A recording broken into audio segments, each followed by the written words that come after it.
All right. So Cameron, your question was specifically again, how to manage 1099 contractors and quality control inspections for Airbnb cleaning. Is that right? Yep, right online, man. Okay. So you said you're cleaning 20 Airbnbs and they're all W-2s. All of your cleaners are W-2. Yeah, so we've been able to really juggle that because it's not peak season. I'd say we still are averaging about like 75% occupancy, and I'd say we're done by like Tuesday or Wednesday of the week, running about like 5 teams. Uh, I'm just worried heading into the summer in the Poconos where things could be super back to Super, back super and crazy. unpredictable. So I guess I'm leaning towards kind of evaluating, shifting a little bit towards the 1099, and also thinking about margins. It's a little more secure. Totally. And how long have you been in business for? Like, have you seen a summer before? I think last summer I was only sitting around like 8 properties. I was a solo operator, and I had like this high school kid running around with me. And I think I saw like a 3 or 4x return on my revenue during that period. And I've really got out of that point, saw that this was something that was legit, and just was able to scale over the past, like, I guess, a year at this point. So, Okay. Yeah. So the way that I would think about it is like this. I always like to think about it from the lens of, okay, this works well where I'm at, but does it work well where I'm going? Right. So for example, the model that you have works well in April, in April with 20 properties, the model that you have works well. But fast forward to July, does it still work well? Right. And then fast forward to not 20 properties, but 50 properties. Does it still work well? So I'm not saying you have to like change everything immediately in anticipation of like a big influx, but I'm saying that the way that you should be setting up your business is you should be setting up your business with the thought of how would I do this if I were 10x bigger, right? Would I still do it this way? And I think with Airbnb cleaning specifically, because it is so volatile, right? So we're in Arkansas, and so when we have University of Arkansas close by, and so during football season, we have 38 cleans in one day, right? There's no way that I'm going to have 38 W-2 employees. That just doesn't make any sense. Even half of that doesn't make sense, right? And so what I really like to do is I really like to have a solid, so we're changing a little bit. Before I had said all contractors. We only want contractors because I want to be able to really flex, right? I want to be able to really flex how many people we have. And I don't want to be on the hook for, oh, I promised you 20 hours a week, right? I want to be able to say, hey, I need you for 40 hours this week, and next week I don't need you at all, right? Like I wanted to be able to flex that. But what I like kind of where you're at right now, that you have a core team of W-2 cleaners. I think that's really healthy for culture, right? I think that's really healthy for setting the standard and for setting, hey, here's how we do things here. But then it would make a lot of sense that as you grow your cleaning business, that your future hires are contractors, right? The next 2 or 3 or 4 people that you bring on are contractors, and they have the understanding that, hey, you're not an employee, you're not full-time, we're going to call you when we need you, but if we do call you, these are the expectations. And you can set really clear expectations with contractors. There's no reason you can't say, hey, this is the finished product. This is exactly what it should look like. And if it doesn't look like this finished product, you're not getting paid. Like that's how you can talk to contractors, and that's how you should talk to contractors. If you think about it with like in construction, right? If I hire a plumbing contractor because I'm building a house, I'm going to tell him exactly what this is going to look like. And if it doesn't look like that, I'm not paying you. So does that help kind of answer that question about W-2s versus 1099s? yeah, I think it gives you a lot more bandwidth, especially during those stress periods. Do you want to talk a little bit just in terms of like your quality and inspection process It, with those subcontractors? I think that's like my biggest fear is that, as you mentioned, I've kind of built a team. They understand the standard, and I feel like you start to lose that once you start outsourcing uh, to other companies and kind of these single cleaners. I've just found that like everybody says they're a cleaner, and they just don't Yeah. have the same expectation. Yeah, so there's a couple things there. So contractors give you flexibility, right? That's the pros of contractors is its flexibility, whereas W-2 is a lot more rigid, right? So on the inspector piece, we also never contract out to another company, like an official company. I never want to contract out to somebody who's then going to subcontract out again, right? Because that doesn't make any sense for me. So I want to have direct conversations with the actual cleaner, right? I don't want to talk to Mary, who then hired Susie, right? I want to talk to Susie. So I never contract with another cleaning company. I always contract with solo cleaners because they need to report directly to me. So on the quality piece though, the only way that we do quality control inspections is if we've had a cleaner and they've done such a good job, 5-star cleans across the board, they understand what our priorities are, that we will then say, hey, after this clean, would you mind going to check this property? We pay $12.50 for a quality control inspection. It takes 30 minutes. So it's a trusted cleaner that we already know and like. And ideally, they're doing a property close by to where they're cleaning a property close by to where the inspection would be. And so we're just going to send them over there afterwards. Does that make sense? So we're not just hiring some random person off the street to do quality control inspections. We're only having our QC inspectors be cleaners that we already trust. Does that make sense? Yep, definitely makes sense there. And I think too, even kind of having the W-2 people kind of flex into that role as well as an opportunity for them to get some hours. Absolutely. Gives them more hours. Again, helps them kind of take on a leadership role because you want people that are going to stay with you for a long time, right? Which is a challenge of contractors, right? If you can convert contractors to W-2, that's great. But I actually stand by with Airbnbs, contractors work great. The ideal is to have maybe 1 or 2, 3 or 4, depending on how big your business is, core W-2 cleaners, and then supplement the rest with contractors. And then I don't know if it's by state, but are you like verifying that they're carrying general liability insurance? Yep. Is there kind of like things that you should be auditing them for, along with, of course, collecting that W-9, right? Totally. So it's going to vary by state, right? I can speak to Arkansas, which I've just learned a lot about how Arkansas's law is this year because I made a mistake.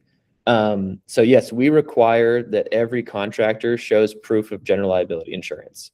It's a requirement. We don't require it right off the bat. We want to make sure that we're going to work with them first. So because most times they don't have it. And so if you go ask them to go get it before you even give them a job, they're not going to show up for the job, right? Because you're asking them to spend $100 to potentially make $50, right? So they don't do it. So I like to test them first. I like to put them through a couple test cleans first. And then once we agree that we should move forward with them, then we require general liability insurance to become a preferred vendor with us. You also need to check workers' comp and what your laws are for workers' comp insurance. I did not know this, but Arkansas requires workers' comp insurance even for contractors. And so the way that I kind of got around it was when they signed their independent contractor agreement, it says in the agreement that you are waiving your right to my company's workers' comp, right? So there's no situation in which you would be entitled to my workers' comp insurance. And our insurance provider thought that was good enough. They thought that was solid, but I didn't know that Arkansas required that until this year, and this is my 4th year. So that is something I've seen in my market as well, where even like the management groups, I was informed by them that if I hired a subcontractor, they would then be on the hook for the workers' comp because they're commissioning my business. So it's just a weird line to navigate. And I've heard of horror stories where like people are subcontracting and then, if they supply supplies or yeah, give you them got to a be uniform, it's just a little bit of a tightrope there. you do have to be really strict with your contractors. So the couple things that we do, we don't give them supplies, we don't reimburse mileage. They can accept or decline any job they want to. So if I send them a job, they can accept or decline it. They control their schedules. They can negotiate the price. We don't let them. Like if they want a pay raise, we just find somebody else. But like all of those things they have to be able to do to be like a contractor, right? They can't wear your uniform, they can't represent you, any of that stuff. So Thank you. yeah. All right. Vitor, Omar, what questions do you guys have? So, Logan, like I got a question today. So we had a move in clean, um, which is typically we don't do. We just get it like from time to time. So we got one today, and so I priced it at 445. That was the price. It was like 2,200 square footage, and then I paid 180, 185 for the cleaner. Okay. Okay. I finished it in 3 hours. So I feel like maybe in the future, should I just do like an hour, right? Or what would you recommend in So she made situation? she made $61 an hour. Yes, like if you do the Was she solo? I believe she was solo. Yeah. Okay, yeah. So what did you estimate the job was going to take? How long did you think the job was going to take? I did 5 hours. 5 hours. So she cut it 2 hours short. Yeah. I think it's Yeah, she was. great timing. Yeah, she was close. It's great timing because I literally just had that conversation with our manager that we have here. We have a cleaner who consistently leaves early, who consistently clocks out like 30 minutes to an hour early after each job. And so our response has been like, hey, we do expect you to stay the full time, right? So what we did today was we actually called the customers that she's been cleaning for. And we said, hey, Okay. like, are you happy with your service? How'd the last clean go? And the customer was super happy. The customer was like, oh yeah, she does a great job. Like, I have no concerns. So you might have a situation where the house was just really, really clean and it only needed 3 hours, right? That could very well be the situation. I would want to hear from that customer, and I would call that customer and I'd say, hey, just wanted to check in. How'd the clean go? What would you rate your experience out of 5 today? And she'll tell you, or the customer will tell you what their experience was. And if they rate it, Omar, if they rate it anything less than a 5, you have to send that cleaner back, right? You have to send that cleaner back and they have to fix it because you paid them $180 for 3 hours of work, right? That's kind of the trade-off. Like if you leave early and you don't do a good job, like you're 100% getting sent back, which is why we always delay our payments like a week and a half. We never pay our cleaners the same day. We always pay our cleaners like a week and a half later because we want to make sure that everything is settled with the customer. Because you can always say, like, you got to go back and finish this job. The customer's not happy. And if she says no, well, she's not getting paid, right? I'm not going to pay you until you fix this. Yeah, I like this feedback, Logan. So this is with like move out, moving clean. Like the house is vacant. Whoever gonna check it, I believe, would be the real estate person that I work with. So still Sure. like do the same. Like give him a call message. Let him know it's the house is complete. Can let me know when you get a chance. How? Yeah, you should be getting feedback on every clean about how it went, right? On Airbnb side, it's a little bit trickier, but that's why we do quality control checks on the Airbnb side. The guest is obviously giving cleanliness feedback, but after every residential clean or move-in, move-out clean, we always call the customer and we always say, hey, how'd the clean go? What would you rate your experience 1 out of 5? So we always want to get that feedback. Got and Logan, like do you pay the same rate? Like for example, the Airbnb cleaner we pay 25 per hour. This is like the estimate when we price about the move in move out clean because it's more involved. Is it gonna be the same rate or do you pay extra for a deep clean or a move out clean? Is it still gonna be the same? Yeah, so we still pay the same rate. So Airbnb clean or residential clean, it's still estimated to be $25 an hour, even though we pay flat rate. And if the job is more complex, it just means they have more time. You just give them more time to do it. Got it. Okay. And And you mentioned one thing about the paying the paying. We pay like weekly. So, for example, if we pay weekly we process it on Sunday, so the pay goes out on Monday. So if someone did a job on Saturday, technically you will get it on Monday. You'll get the pay on Monday. So do you do the week and a half? Is it like from the last clean or? Yeah, so I should say, so our pay periods go from Saturday to Friday.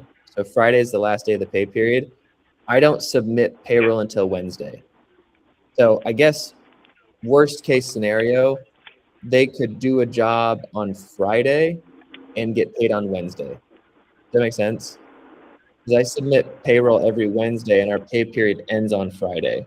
So I guess I shouldn't have said a week and a half.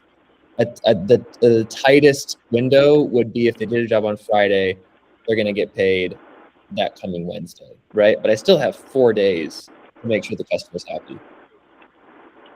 Yeah, makes sense. You have a cushion like added after Friday, from Friday to Wednesday. You know. Yeah, I've got Monday, sense. Monday, Tuesday, Wednesday to make sure that customer is happy. Yeah. Makes sense. All right. All right, Vitor, do you have any questions? Yes, Logan, I have a lot of questions.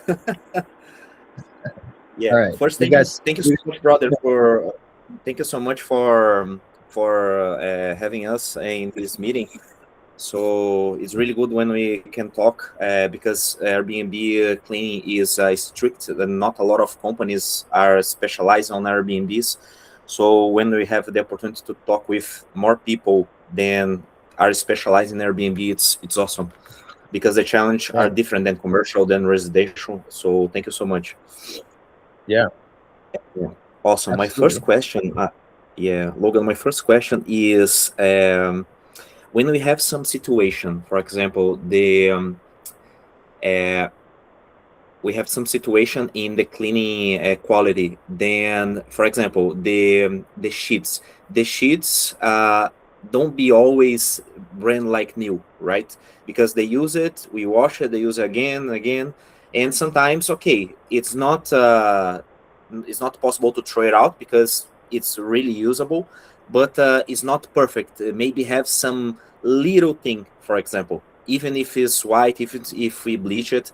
In these situations, when we receive some complaint, then a picky guests, how you handle it with the customer? Because the customer said, we don't receive the 5-star review because have a mark, then the people touch the bag in the wall, for example, but we don't clean the walls, and for example, and the linens is not fully clean, but it's clean, and is for 99 customers are okay, but for one picky guest is not okay. How you handle it? Yeah, I would say, so linens are, I think there's 2 things that can really destroy a guest stay. The first is hair. Like if they see hair on the toilet, or if they see hair in the sheets anywhere, like it's game over, right? Like they're going to be really upset. The second thing is stains on sheets, I think can really throw off a guest experience because they instantly think the sheets are dirty, right? They just immediately assume the sheets are dirty, even if the sheets are clean. So what we do in that situation is we have our cleaners report any stains. Like any stains at all, we have our cleaners report those through Breezeway, and then we will let the host know, and we will let the host make that call on if the stain is too big and if we should throw away the sheets, right? We have a third-party service. They'll take the sheets, they'll wash them, they'll stain treat them. But a lot of times those sheets will come back and they're still stained. Like there could be just like the smallest little stain, right, that they couldn't get off. We will take a picture of it and we will send it to the host and we'll say, hey, came back, there's still a stain here. What would you like us to do? Do you want us to throw these out and order you new ones, or are you fine with this? That puts responsibility back on the host, right? So if the host ever came back and said, why did you use these sheets? Well, you told us to, right? So I always want to put that that decision back on the host, because you can't just throw away sheets. So sheets are expensive. I always want to get the host's okay to throw sheets away. The other thing though, if you do have stained sheets or just like really dingy, they're just not clean anymore, they just don't look clean anymore, you have to let the host know, and you have to tell them like, hey, just so you know, a guest could potentially complain about this. Are you okay with us using these sheets still? So I want to put that responsibility back on the host. Mm-hmm. Can Perfect. I jump in real quick? And You mind if I share my experience too with that? Yeah. I've seen two. We utilize Breezeway as well, and that's like one of the first things on our checklist in terms of like an inspection process. I've been having the same issues, especially with like some of the larger properties where they're utilizing duvets, and it's like almost every booking we're seeing blood or Cheetos on the bed. So we recommend that they start carrying booking insurance. And there are some out there where it's like $30 or $40, and they'll actually, like, if we document the sheet, the insurance company will cover and purchase a new one. So it's Yeah. definitely something I recommend, and I think their air cover won't cover it, and like Logan was saying, it's just super expensive for the homeowners to keep having to buy sheets after every booking. Yeah, you can't throw away sheets without permission. That's a no-go. Just because like a set of king sheets are $100 easily. So yeah, definitely. My second question is about the, for example, Logan, we have a checklist to do the cleanings, right? But sometimes, for example, we define the checklist with the owner, but the VAs, they starting to asking us to do things then are not in the checklist. For example, change the filters, change the batteries, uh, take the trash outside the unit, put some ant traps at the unit.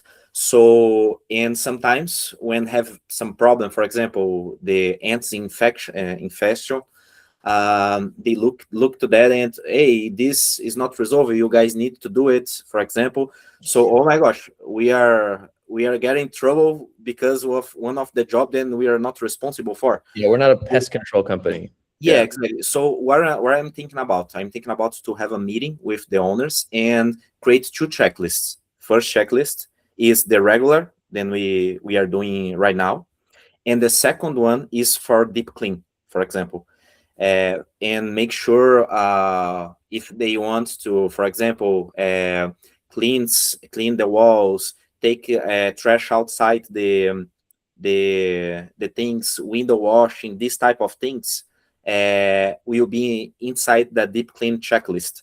So what do you guys have experience with that when requests come and is not in your checklist?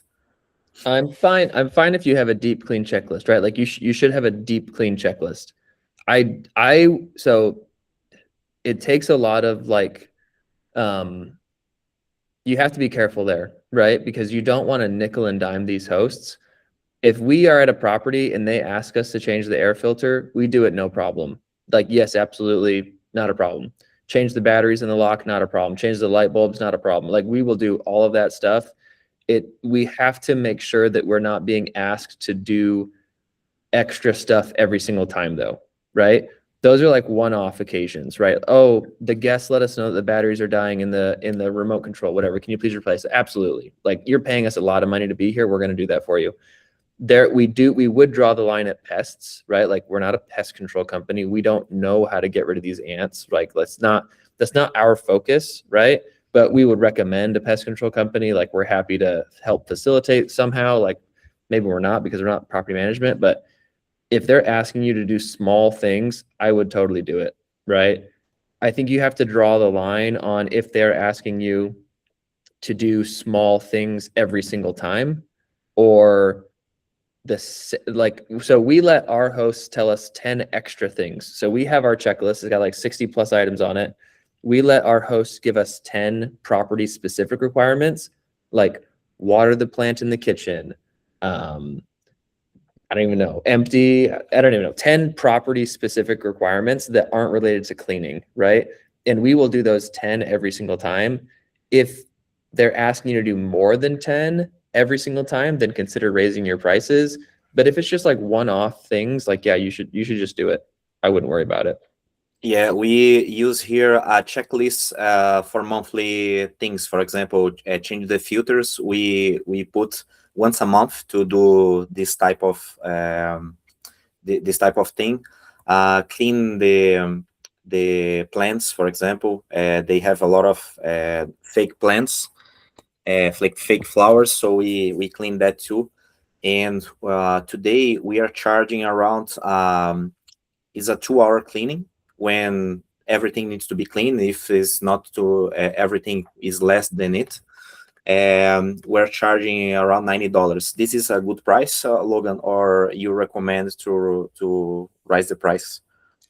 I don't know about that. I don't know exactly what I would charge. So you're charging them $90 to do a once a month kind of like maintenance stuff. No. Sorry, the cleanings. We are not Cleaning charging is only for $90. yeah, exactly. We are not You don't- charging. Yeah, So for the this.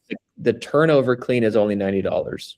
Yeah, exactly. It's around 1 hour 30 to 2 hours cleaning. So this is just me. I'm kind of ruthless. We don't do anything for less than $135. So 135 is our minimum. Like we won't even go to the property for less than 135. And the reason that it is that way is I'm thinking about my paycheck. I'm thinking about my wallet with that decision. If you're charging that customer $90, the most you're ever going to make from that customer is probably $45, right? If you're just paying half to the cleaner. But then you have to take off advertising, all that stuff. So a $90 job, like you're really only left with like $20 if you're running a 20% net profit, right? You're left with like $18 off of that. So like I don't do anything for less than $135. That's just me. That's just like our business though.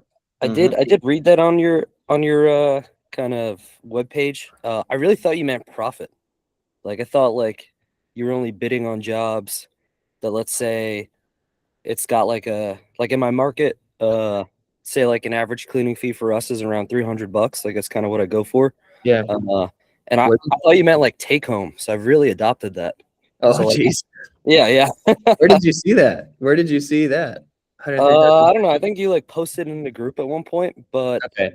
to me that makes more sense. Like, just in terms of, I look at it like liability, right? Like, I'm sending cleaners to a house and I'm making $40, but I could send them elsewhere. I just kind of look at it like opportunity cost. I don't know. Yeah.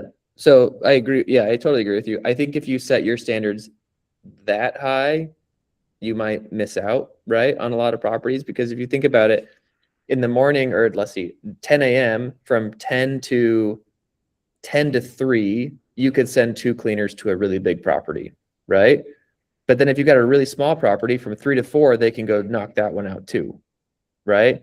So if you're only accepting the big properties, you might have a lot of gaps in your calendar that you can potentially fill with small properties as well, assuming they're kind of close together. But that's just us. Is I don't really want to do a job for less than $135, and that is revenue, not profit. Yeah, and Logan, this 130, for example, 135 is, for example, a two bedrooms, 1 bedroom apartment, or is for a house? I mean, we have our formula that we use. It's really just based on number of beds, number of bedrooms, bathrooms, and square footage. So it really doesn't matter if they tell me, hey, it's a basement apartment, it's a basement studio apartment, like it's 500 square feet, the price is still 135. Like just because that's our minimum. Okay. If you also think about like the driving, right? Like the cleaners has to drive there, so the pay has to be worth it for them to drive all the way out there. Yeah. It's what is crazy here in Chicago is about the competition, because when we talk with the property manager, the clients, is people people doing the cleanings for $40, for $50. Yeah. So we talk this client, they have 15 Airbnbs with us, and when we talk about price, they said, "Oh, Victor, this price." When we offer 95, for example, he said to us, and he already has one cleaner, and the cleaner are charging, for example, $60, and the way then they come to us, they continue with that cleaner, but they come to us because they open a lot of units, and we have a team, so we can cover that operation. But if I charge 135 in this situation here, I don't see a lot of business charging that, but it's a way. Yeah. Well, there's a couple of things there. If they've got 15 Airbnbs, you said you're cleaning 15 Airbnbs for them. Yes, around 70 cleanings per month with this client. So there's obviously bulk discounts, right? Like if you're going to give me 15 Airbnbs, like I'll go below the 135, right? So if you're going to give me 15 Airbnbs, like I'll cut you a deal, right? But I was talking about just like a one-off, one property. It's got to be a minimum of 135. The other thing though, this is the trap that I don't want you guys to fall into, is competing on price, right? Don't compete on price, because you'll never win. You'll never be the cheapest service, but you can be the best service, right? You can be the absolute best service and charge the price that you kind of need to command for that. So we never compete on price. If people tell us that they found a cheaper service, we're like, okay, well, did they promise you all these other things that we're going to promise you? And the answer is always no. Well, that's why we charge so much, is because quality control checks. We have a 5-star guarantee. We automatically upload your bookings. Like we do all these at random things for you. So we're not the cheapest, but we are the best. And I think that's kind of how you should position yourself. Mm-hmm. Okay. So, all right, guys. Well, this is good. I'm trying to keep this to 30 minutes, but this was great. I think I'm going to try to do this at least once a week. So would love to see you guys next week as well. That's awesome. Cool. Good chat, man. Thanks, guys. All right. We'll see you. Good chat. Thank you so much. Have a good day.